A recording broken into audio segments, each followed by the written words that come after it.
Dehradun to സംഗ്രിയിലേക്കുള്ള യാത്ര അങ്ങനെ നമ്മൾ തിരിച്ചു. അപ്പോൾ നമ്മൾ ഇപ്പോൾ സംഗ്രിയിലേക്ക് പോയിക്കൊണ്ടിരിക്കുക. പ്ലസ് സോളോ ട്രാവലിംഗ് ആണ്, കൂടെ വരാനില്ല. പോകുമ്പോഴത്തേക്ക് നമ്മൾ ഒരുപാട് ആൾക്കാരെ പരിചയപ്പെടും. അതൊക്കെ വേറൊരു ഫീൽ തന്നെ കേട്ടോ. അങ്ങനെ നമ്മൾ നമ്മുടെ ആദ്യത്തെ മഞ്ഞുമലയാണ് കണ്ടത്. അതിന്റെ മണ്ടയിലാണ് നമ്മൾ വലിഞ്ഞു കയറാൻ പോകുന്നത്. ഇനി അപ്പോഴത്തേക്ക് നമ്മുടെ കൂട്ടുകാരൻ അവിടെ മോഷൻ സിക്നസ് തുടങ്ങി. പക്ഷെ മൂത്രമൊഴിക്കാനായിട്ട് നിർത്തിയ സ്ഥലം തന്നെ അടിപൊളി ഒരു വ്യൂ ഉള്ള സ്ഥലമാണ്. ഇതിലെ ഒരു ലേക്ക് വ്യൂ ഒക്കെ ആയിട്ട് നമ്മൾ നിർത്തിയത്. നമുക്ക് ബാക്കി കാണാം. ഒട്ടും പ്രതീക്ഷിക്കാതെ ആണെങ്കിലും നമ്മളൊരു സ്നോഫോൾ കണ്ടു ഗൈസ്.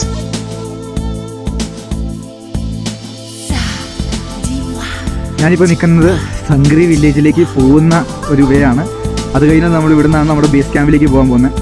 അപ്പോൾ നമ്മൾ എക്സ്പെക്ട് ചെയ്തത് നമ്മൾ മലയുടെ പകുതി എത്തുമ്പോൾ അല്ലെങ്കിൽ ജൂഡാക്ക തല എത്തുമ്പോഴത്തേക്കായിരിക്കും സ്നോഫോൾ എക്സ്പെക്ട് ചെയ്തത്.